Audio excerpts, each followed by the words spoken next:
The Shadow Over Innsmouth by H.P. Lovecraft. 1. During the winter of 1927-28, federal government officials made a strange and secret investigation of certain conditions in the ancient Massachusetts seaport of Innsmouth. The public first learned of it in February, when a vast series of raids and arrests occurred, followed by deliberate burning and dynamiting, under suitable precautions, of an enormous number of crumbling, worm-eaten, and supposedly empty houses along the abandoned waterfront. Uninquiring souls let this occurrence pass as one of the major clashes in a spasmodic war on liquor.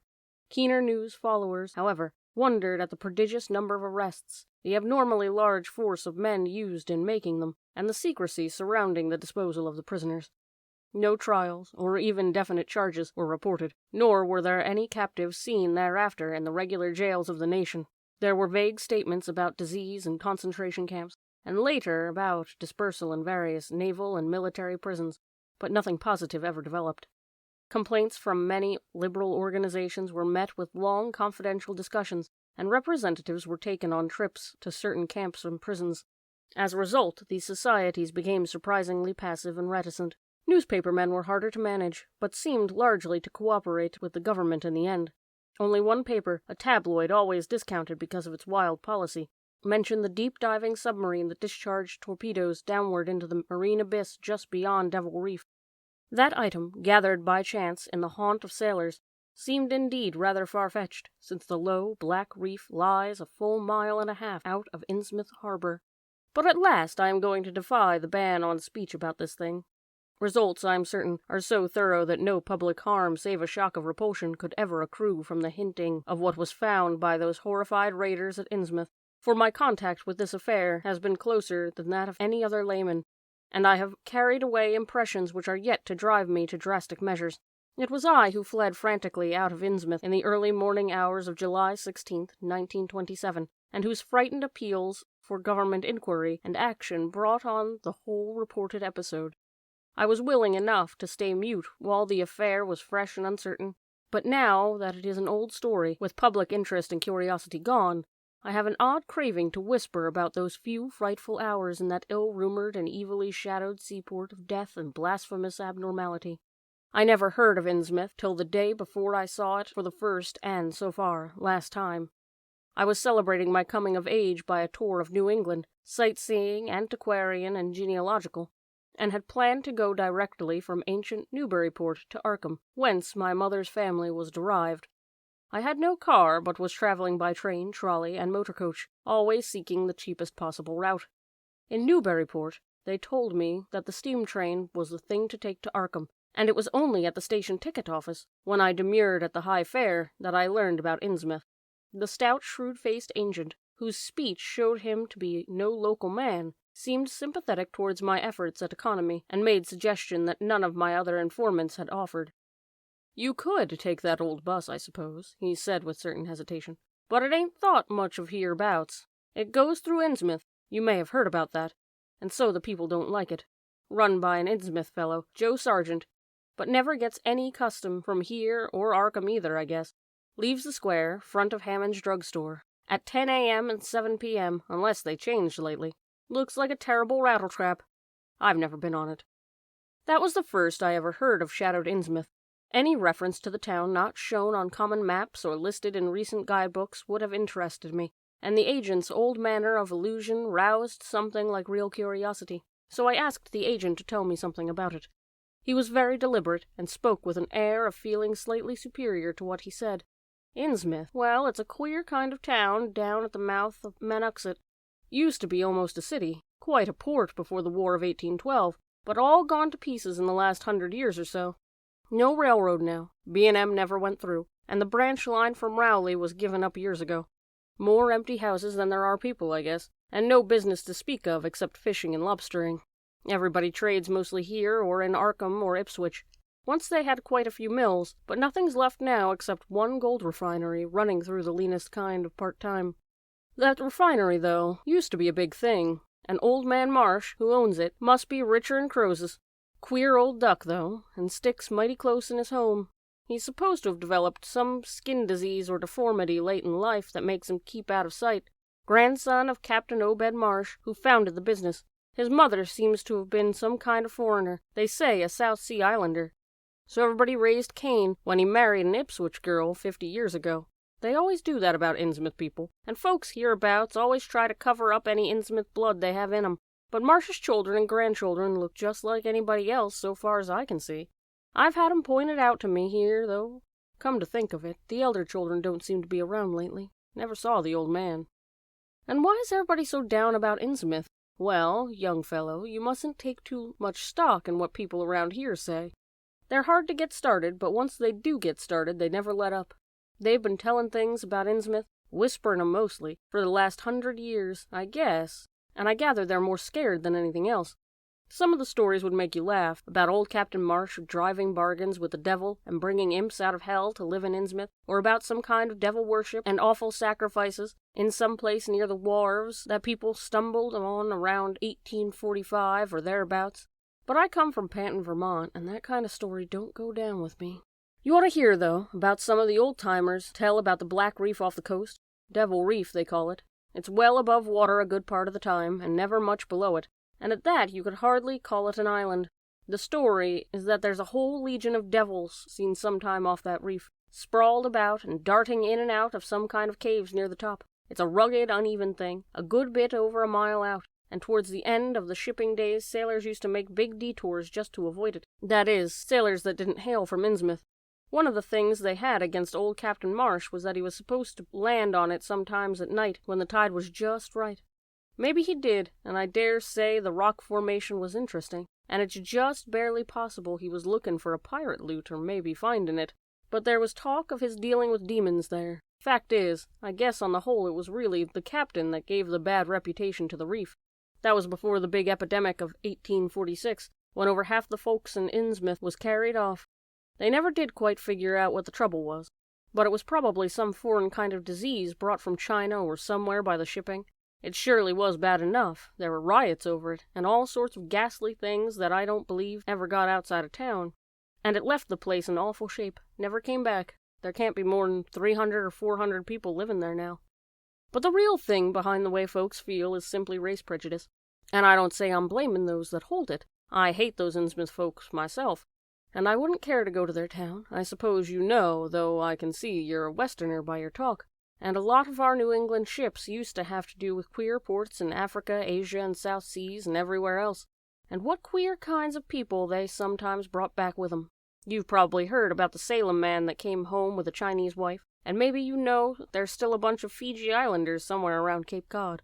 Well, there must be something like that back of the Innsmouth people.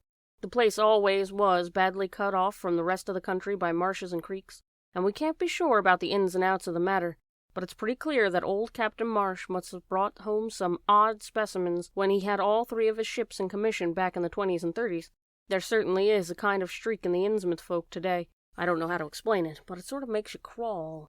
You'll notice it in Sargent if you take his bus. Some of 'em have queer, narrow heads with flat noses and bulgy, starey eyes that never seem to shut. And their skin ain't quite right, rough and scabby, and the sides of their necks are all shriveled and creased up.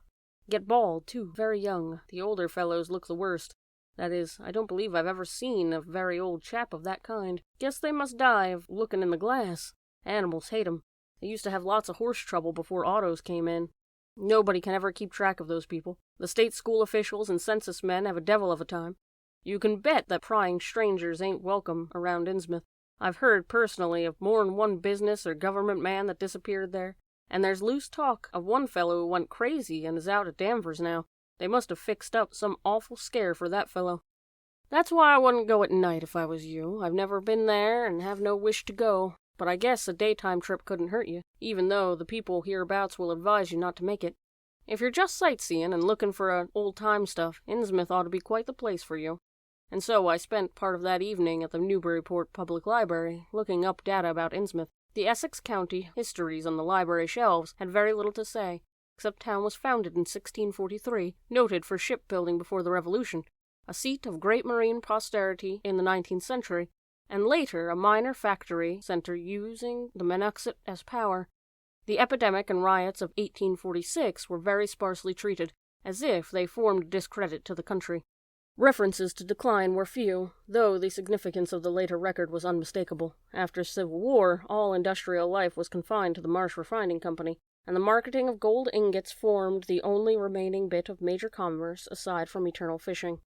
Most interesting of all was a glancing reference to the strange jewelry vaguely associated with Innsmouth. It had evidently impressed the whole countryside more than a little, for mention was made of specimens in the museum of the Miskatonic University at Arkham, and in the display room of the Newbury Historical Society. I resolved to see the local sample, said to be a large, queerly proportioned thing evidently meant for a tiara, but it could possibly be arranged.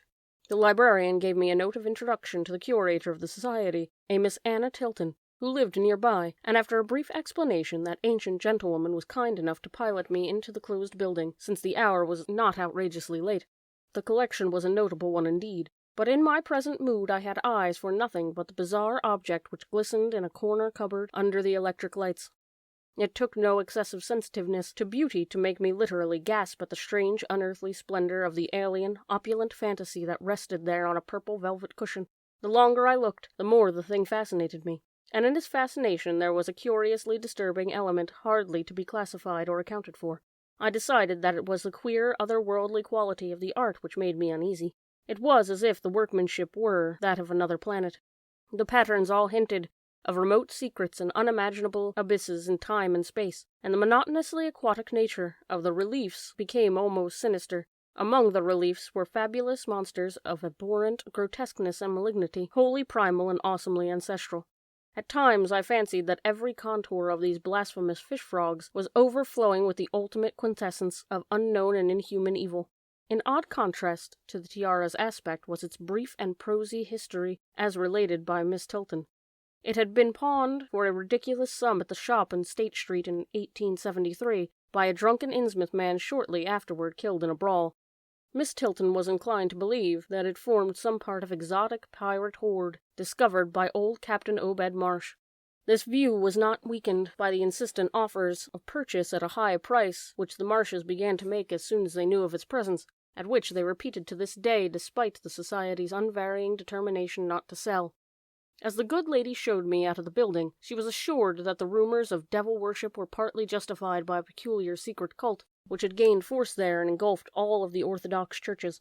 It was called, she said, the Esoteric Order of Dagon, and was undoubtedly a debased, quasi-pagan thing imported from the East a century before, at a time when Innsmouth fisheries seemed to be going barren.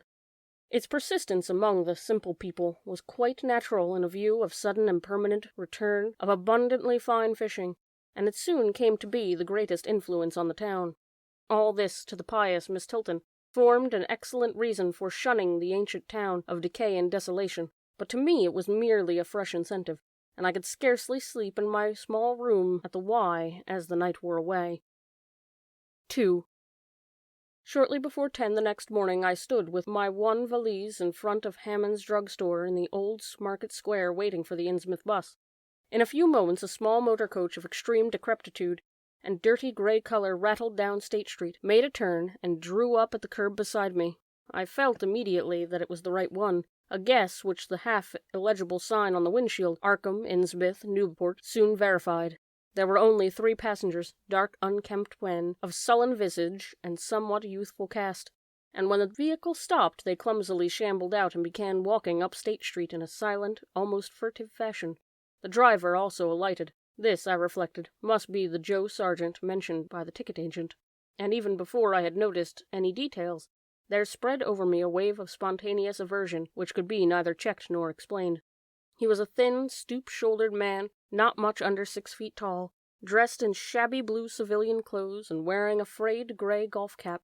His age was perhaps 35, but the odd, deep creases in the side of his neck made him seem older when one did not study his dull, expressionless face.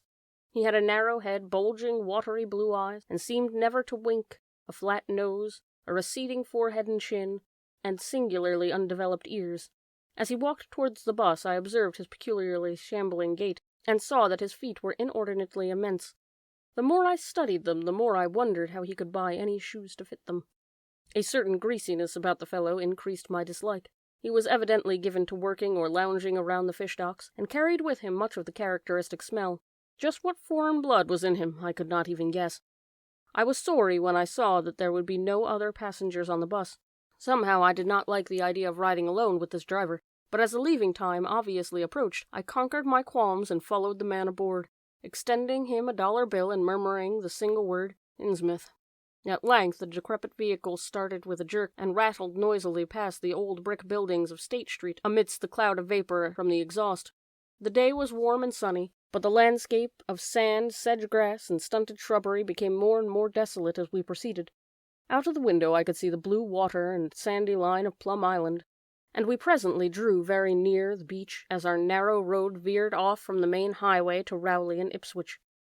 At last we lost sight of Plum Island and saw the vast expanse of the open Atlantic on our left. Our narrow course began to climb steeply, and I felt a singular sense of disquiet in looking at the lonely crest ahead where the rutted roadway met the sky. It was as if the bus were about to keep on its ascent, leaving the sane earth altogether and merging with the unknown arcana of upper air and cryptical sky.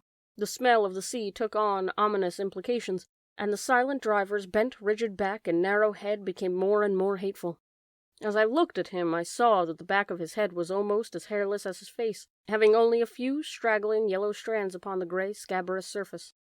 Then we reached the crest and beheld the outspread valley beyond, where the Monoxet joins the sea just north of the long line of cliffs that culminate in Kingsport Head. All my attention was captured by the nearer panorama just below me. I had, I realized, come face to face with rumor-shadowed Innsmouth. It was a town of wide extent and dense construction, yet one of a portentous dearth of visible life. The vast huddle of sagging gambrel roofs and peaked gables conveyed with offensive clearness the idea of wormy decay, and as we approached along the now descending road, I could see that many roofs had wholly caved in. Stretching inland, I saw the rusted, grass-grown line of the abandoned railway, and leaning telegraph poles now devoid of wires. Here and there the ruins of wharves jutted out from the shore to the end of indeterminate rottenness, and the farthest south seeming the most decayed.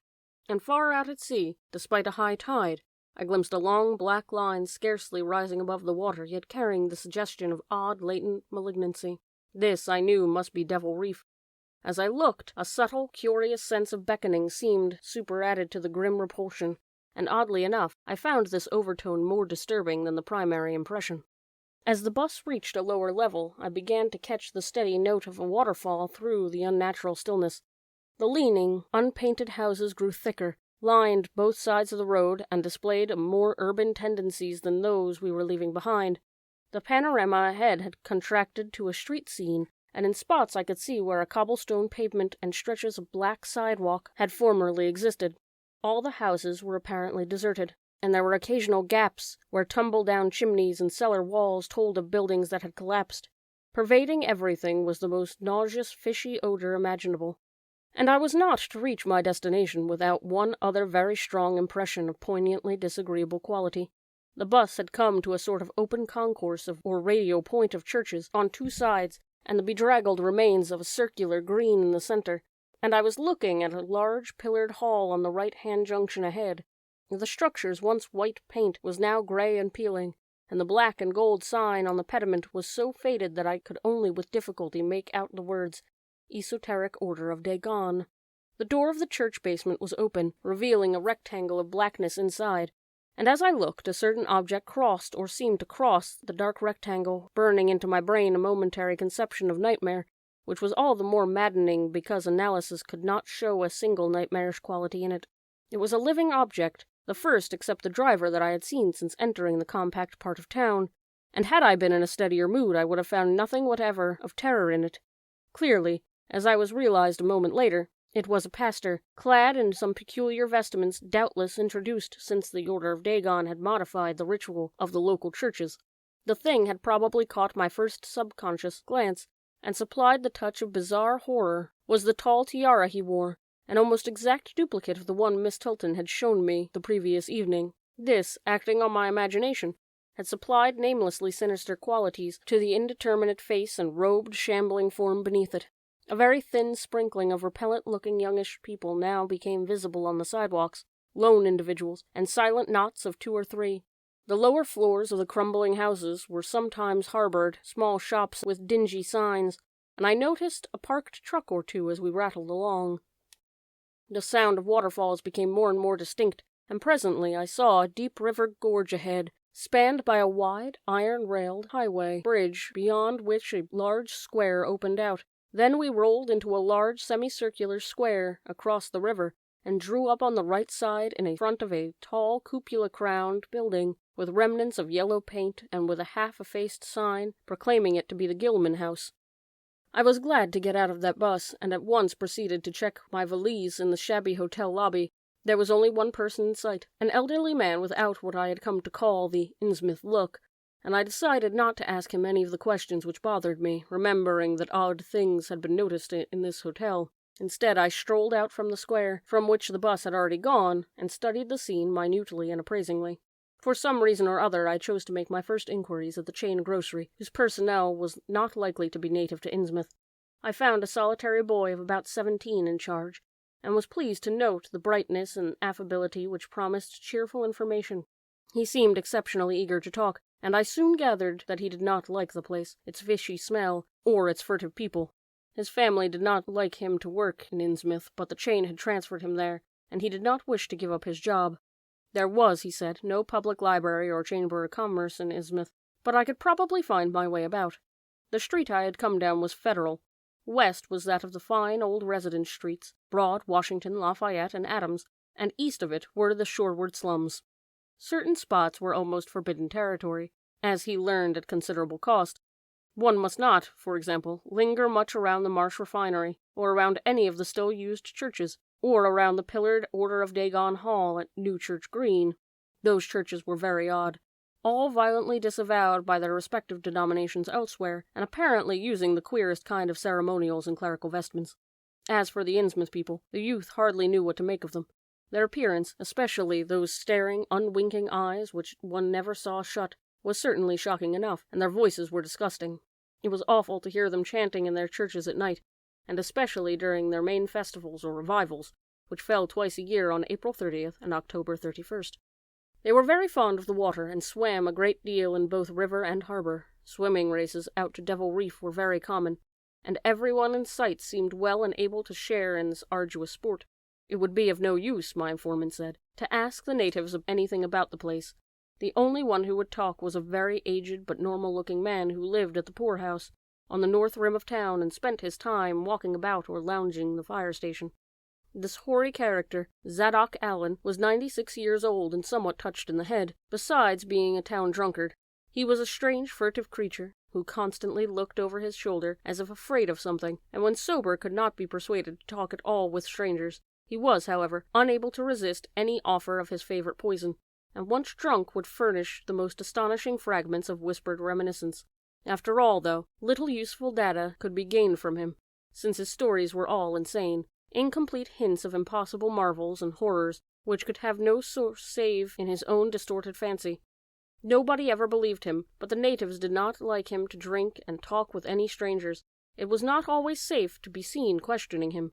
It was probably from him that some of the wildest popular whispers and delusions were derived. The Marshes, together with the other 3 gently bred families of the town, the Waits, the Gilmans, and the Elliots, were all very retiring. They lived in immense houses along Washington Street, and several were reputed to harbor in concealment certain kinsfolk whose personal aspect forbade public view, and whose deaths had been reported and recorded. Warning me that most of the street signs were down, the youth drew for my benefit a rough but ample painstaking sketch map of the town's salient features. After a moment's study I felt sure that it would be of great help, and pocketed it with profuse thanks. Thus began my systematic, though half-bewildered tour over Innsmouth's narrow, shadow-blighted ways. Crossing the bridge and turning toward the roar of the lower falls, I passed close to the Marsh Refinery, which seemed oddly free from the noise of industry. This building stood on the steep river bluff near a bridge, and an open confluence of streets which I took to be the earliest civic center, displaced after the Revolution by the present town square. Recrossing the gorge on the Main Street Bridge, I struck a region of utter desertion, which somehow made me shudder. Collapsing huddles of gambrel roofs formed a jagged and fantastic skyline, above which rose the ghoulish, decapitated steeple of an ancient church. Fish Street was as deserted as Main, though it differed in having many brick and stone warehouses still in excellent shape. Water Street was almost its duplicate, save that there were great seaward gaps where wharves had been, Not a living thing did I see except for the scattered fishermen on the distant breakwater, and not a sound did I hear except the lapping of the harbor tides and the roar of the falls in the Manoxet. I kept north along Main to Martin, and then turning inland, crossing Federal Street safely north of the Green, and entering the decayed patrician neighborhood of Northern Broad, Washington, Lafayette, and Adams Streets. Following Washington Street to the river, I now faced a zone of former industry and commerce, noting the ruins of a factory ahead, and seeing others with the traces of an old railway station and covered railway bridge beyond up the gorge on my right.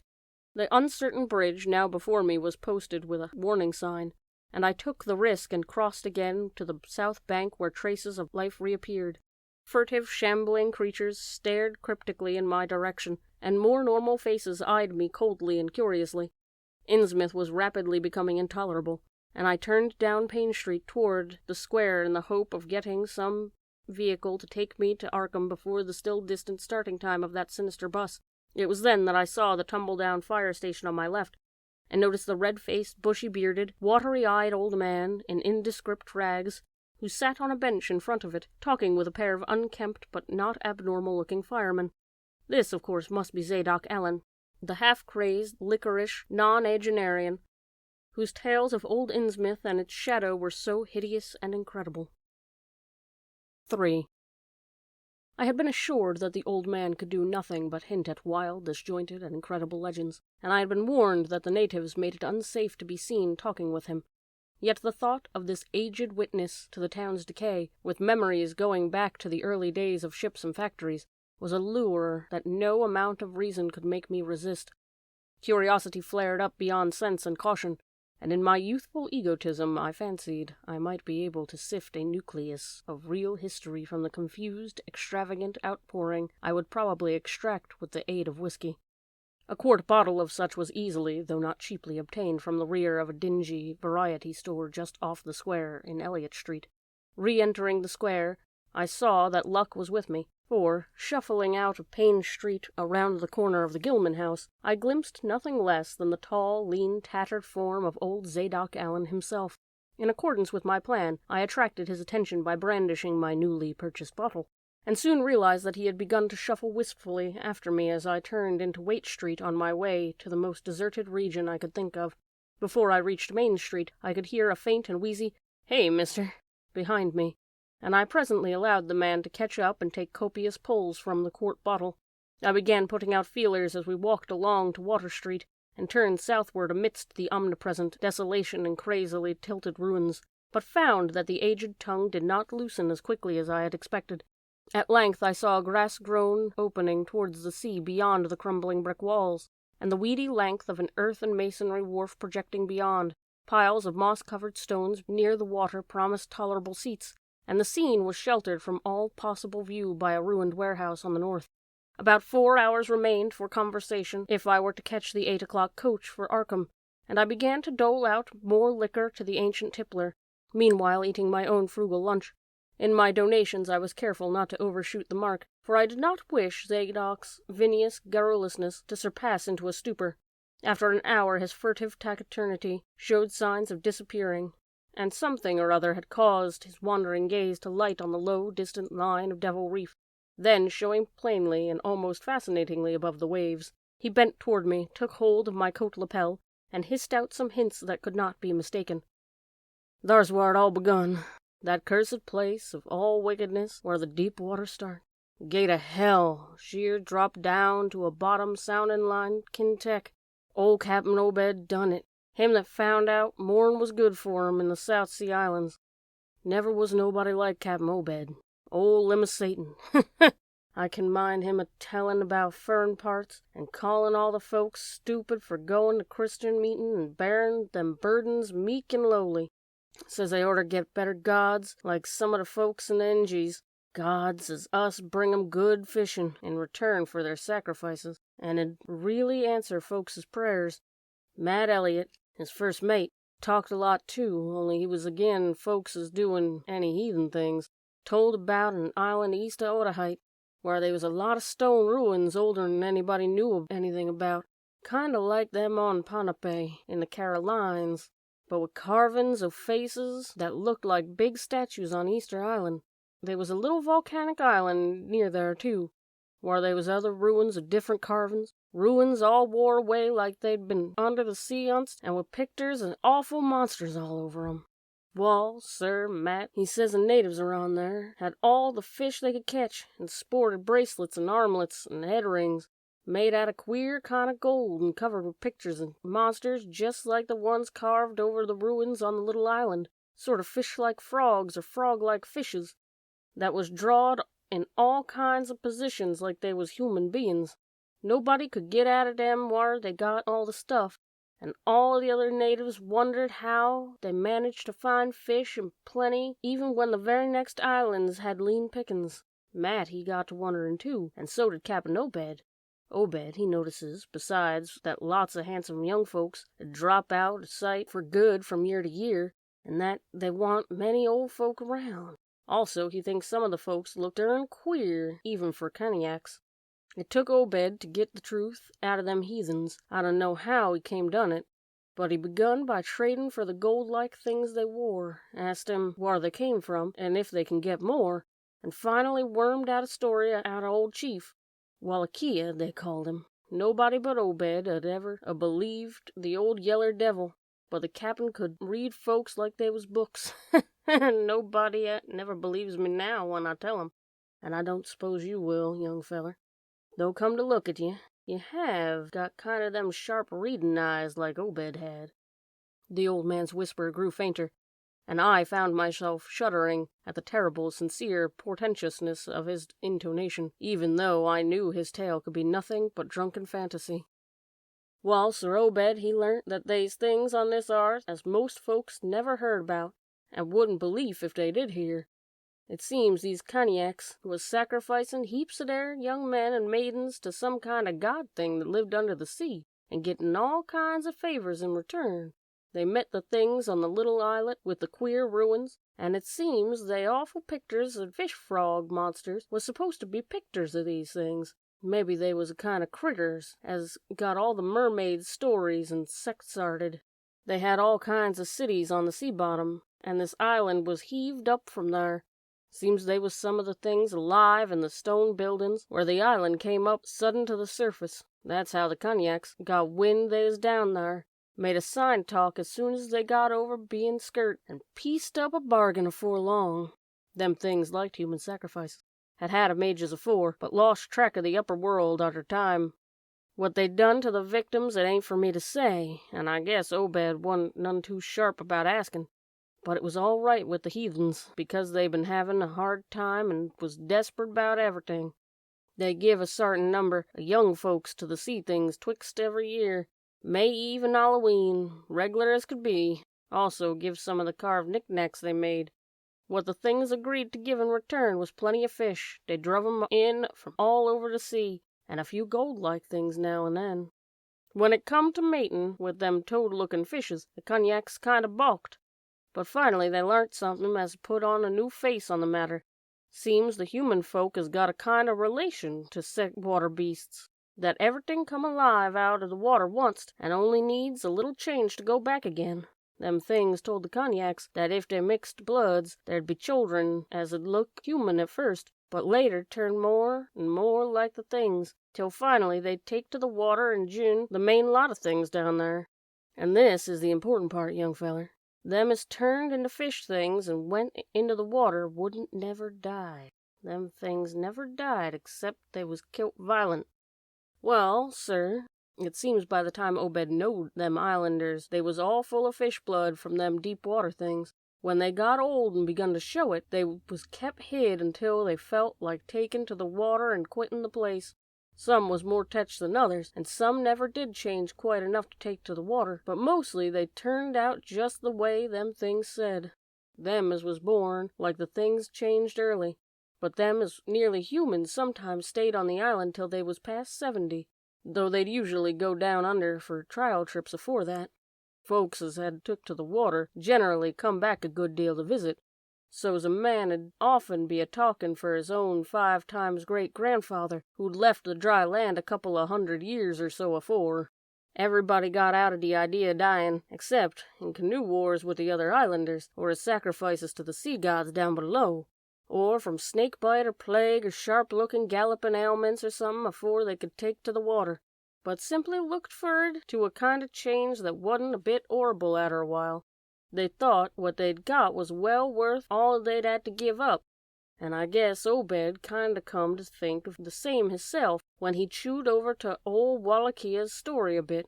Wallachiyah, though, was one of the few who hadn't got none of the fish blood, being of a royal line that intermarried with royal lines on other islands. Wallachiyah gave him a funny kind of thingamajig made out of lead or something that he said he'd bring up the fish things from any place in the water while they might be a nest of 'em. The idea was to drop it down with the right kind of prayers and sick. Wallachiyah allowed as was the things was scattered all over the world, so as anybody that looked about could find a nest and bring 'em up if they wanted. Matt, he didn't like this business after all, and wanted Obed should keep away from the island. But the captain was sharp for again and found he could get them gold things so cheap it'd pay him to make a specialty of 'em. Things went on that way for many years, and Obed got enough of that gold-like stuff to make him start the refinery in Waite's old run-down fullin' mill. Well, come about 38, I was about 7-year-old. Obed, he found the island people all wiped out between voyages. Seemed the other islanders had got wind of what was going on and had took matters into their own hands. Suppose they must have had, arter all. Them old magic signs as the sea things says was the only things they was afeard of. No tellin' what any of them cognacs will chance to get a holt of when the sea bottom throws up some island with ruins older than deluge. Pious cusses these was. They didn't leave nothing standing on either the main island or the little volcanic islet, except what parts of the ruins was too big to knock down. That naturally hit Obed pretty hard, seeing as his normal trade was doing very poor. It hit the whole of Innsmouth, too, because in seafaring days what profited the master of a ship generally profited the crew proportionate. Most of the folks around the town took the hard times kind of sheep-like and resigned, but they was in bad shape because fishin' was peterin' out and the mills wasn't doing none too well. Then's the time Obed he begun a cursin' at the folks for being dull sheep and prayin' to Christian heavens as didn't help 'em none. He told 'em he knowed of folks as prayed to God that may be something you really need, and says if a good bunch of men 'd stand by him, he could maybe get a holt of sartin powers as 'd bring plenty of fish and quite a bit of gold. Here the old man faltered, mumbled, and lapsed into a moody and apprehensive silence, glancing nervously over his shoulder and then turning back to stare fascinatedly at the distant black reef. When I spoke to him he did not answer, so I knew I would have to let him finish the bottle. He licked its nose and slipped it into his pocket, then began to nod and whisper softly to himself. I bent close to catch any articulate words he might utter, and thought I saw a sardonic smile behind the stained, bushy whiskers. Yes, he was really forming words, and I could grasp a fair proportion of them. Poor Matt. Matt he allus was agin it. Tried to line up the folks on his side, and had long talks with the preachers. No use. They run the Congregational parson out of town, and the Methodist feller quit. Never did see Resolve Babcock, the Baptist parson, again. Wrath of Jehovah. I was a mighty little critter. But I heard what I heard and seen what I seen, Dagon and Ashtoreth, Belial and Beelzebub, Golden Calf and the Isles of Canaan and the Philistines, Babylonish abominations. Mene, Tekel, a parson. He stopped again, and from the look in his watery blue eyes I feared he was close to a stupor after all. But when I gently shook his shoulder, he turned on me with astonishing alertness and snapped out some more obscure phrases. Don't believe me, eh? Then just tell me, young feller. Why Captain Obed and 20-odd other folks used to row out to Devil Reef in the night and chant things so loud you could hear it all over town when the wind was right. Tell me that, eh? And tell me why Obed was allus dropping heavy things down into the deep water the other side of the reef where the bottom shoots down like a cliff lower'n you kin sound. Tell me what he done with that funny-shaped lead thingamajig as Wallachiyah gave him. Hey, boy? The watery blue eyes were almost savage and maniacal now, and the dirty white beard bristled electrically. Old Zadok probably saw me shrink back, for he began to cackle evilly. Beginning to see, eh? How about the night I took my pa's ship glass up to a cupola and seed the reef a-bristling thick with shapes that dove off quick soon's the moon rise. Obed and the other folks was in a dory, but them shapes dove off the far side of the deep water and never come up. How'd you like to be a shaver alone up in a cupola and watching shapes as wasn't human shapes, eh? The old man was getting hysterical, and I began to shiver with a nameless alarm. He laid a gnarled claw on my shoulder, and it seemed to me that its shaking was not altogether that of mirth. Suppose one night you need some heavy heaved off in old Bed's dory beyond the reef, and then larn next day a young feller was missing from home, eh? Did anybody ever see hide nor hair of Hiram Gilman again, did they? And Nick Pierce, and Lully Waite, and Adoniram Southwick, and Henry Garrison, hey? Well, sir, that was the time Obed begun to get on his feet again. Folks see his 3 daughters a-wearing gold-like things as nobody never see on 'em before, and smoke started comin' out of the refinery chimney. Other folks was prosperin' too. Fish began to swarm near the harbor, fit to kill, and heaven knows what sized cargoes we begun to ship out to Newburyport, Arkham, and Boston. 'Twas then Obed got the Old Branch Railroad put through. Remember, I ain't sayin' Obed was set to be havin' things just like they was on that Cognacy Isle. I done think he aimed first to do no mixin' nor raise no young'uns to take the water and turn the fishes with eternal life. He wanted them gold things and was willin' to pay heavy, and guess the others was satisfied for a while. Comin' '46, the town done some lookin' and thinkin' for itself. Too many folks missin'. Too much preachin' at the meetin' a Sunday. Too much about the reef. I guess I done a bit of tellin' Selectman Maury what I see from the cupola. There was a party one night as follered Obed's crowd out to the reef, and I heard shots betwixt the dories. Next day, Obed and 32 others was in jail, and everybody a-wonderin' what jest was afoot, and jest what charge 'em again could be to hold. God, if anybody looked ahead a couple of weeks later, when nothing had been throwed into the sea for that long. Zadok was showing signs of fright and exhaustion, and I let him keep silence for a while, though glancing apprehensively at my watch. The tide had turned and was coming in now. The sounds of waves seemed to arouse him. That awful night, I seed 'em. I was up in the cupola, hordes of 'em, swarms of 'em, all over the reef swimming up in the harbor of Manuxet. God, what happened to the streets of Innsmouth that night? They rattled the door, but Pa couldn't open. Then they clomb out the kitchen winder and his musket to find the Selectman Maury and see what he could do. Mounds of the dead and the dying, shots and screams, shouting, and Old Square in Town Square, and New Church Green just throwed open, proclamation, treason, called it the plague when folks come in and found half a people missing.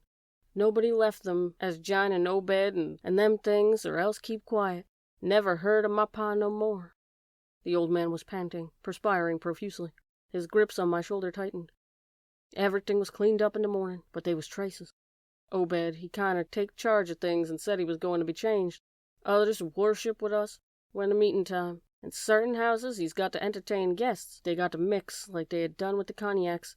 And he, for one, didn't feel bound to stop 'em. Far gone was Obed, just like a crazy man in subject. He says he brung us a fish treasure and should have what they hankerin' after. Nothin' was to be different outside.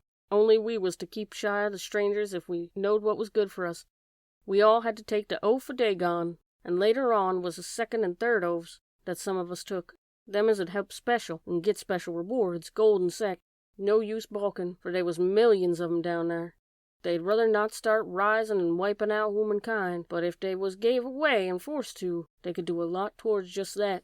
Yield up enough sacrifices and savage knickknacks and arborage in town when they wanted it, and they'd let us alone enough. All in the band of the faithful, order of Dagon, and the children should never die, and go back to the mother Hydra and the father Dagon, what we all come to find at once.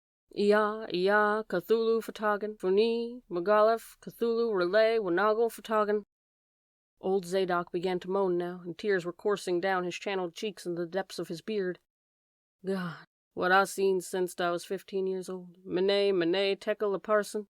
The folks was missin', and them as kilt themselves. Them as told things in Arkham or Ipswich, or such places, was all called crazy, like you're a-calling me right now. But God, what I seen. They'd a kilt me long ago for what I know. Only I took first and second oaths of Dagon from Obed. so was protected unless in the jury of 'em proved I told things knowing and deliberate. But I wouldn't take the third oath. I'd died rather than take that. It got worse around Civil War time, when children born since '46 begun to grow up. Some of 'em, that is. I was afeard, never did no pryin' out of that awful sight, and never see one of 'em close to in all my life. That is, never no full-blooded one. Barnabas March runs the refinery now, is Obed's grandson by his first wife, son of honest Forrest, his eldest son, but his mother was another of them as one never seed outdoors. Right now Barnabas is about changed, can't shed his eyes no more, and is all out of shape. They say he still wears clothes, but he'll take to the water soon. The sound of the incoming tide was now very insistent, and little by little it seemed to change the old man's mood from maudlin tearfulness to watchful fear. He would pause now and then to renew those nervous glances over his shoulder or out towards the reef, and despite the wild absurdity of his tale, I could not help beginning to share his vague apprehensiveness. Zadok now grew shriller, and seemed to be trying to whip up his courage with a louder speech. "Hey, you, why don't you say something? How'd you like to be living in a town like this, with everything a-rottin' and a-dyin', and boarded-up monsters crawlin' and bleatin' and barkin' and hoppin' around the black cellars and attics every way you turn? Hey, well, sir, let me tell you that ain't the worst." Zadok was really screaming now, and the mad frenzy of his voice disturbed me more than I care to own. "Curse ye, don't set that a-staring at me with them eyes. I tell Obed Marsh he's in hell, and he's got to stay there. In hell, I says. Can't get me. I ain't done nothing, nor told nobody nothing. Oh, you young feller. Well, even if I ain't told nobody nothing yet, I goin' to now. You just sit still and listen to me, boy. This is what I ain't never told nobody.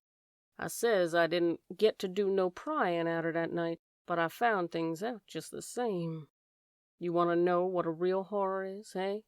Well, it's this. It ain't what them fish devils has done, but what they're a-goin' to do. They're a-bringin' things up out of the whar they come from into the town, been doin' it for years, and slackin' up lately. Them houses north of the river betwixt the water and the main streets is full of 'em. Them devils and what they brung. And when they get ready, I say when they get ready, ever hear tell of a Shoggoth? Hey, d'ye hear me? I tell ye, I know what them things be. I seen 'em one night when... The hideous suddenness and inhuman frightfulness of the old man's shriek almost made me faint. His eyes, looking past me towards the malodorous sea, were positively starting from his head, while his face was a mask of fear worthy of Greek tragedy. His bony claw dug monstrously into my shoulder, and he made no motion as I turned my head to look at whatever he had glimpsed. There was nothing that I could see, only the incoming tide, with perhaps one set of ripples more local than the long-flung line of breakers. But now Zadok was shaking me, and I turned back to watch the melting of that fear-frozen face into the chaos of twitching eyelids and mumbled gums. Presently his voice came back, albeit as a trembling whisper. "Get out of here! Get out of here! They seen us!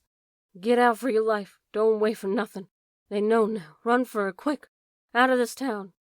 Another heavy wave dashed against the loosening masonry of the bygone wharf, and changed the mad ancient's whisper to another inhuman and blood-curdling scream.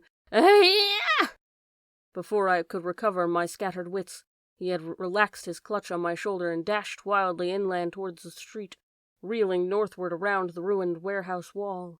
I glanced back at the sea, but nothing was there, and when I reached Water Street and looked along it towards the north, there was no remaining trace of Zadok Allen.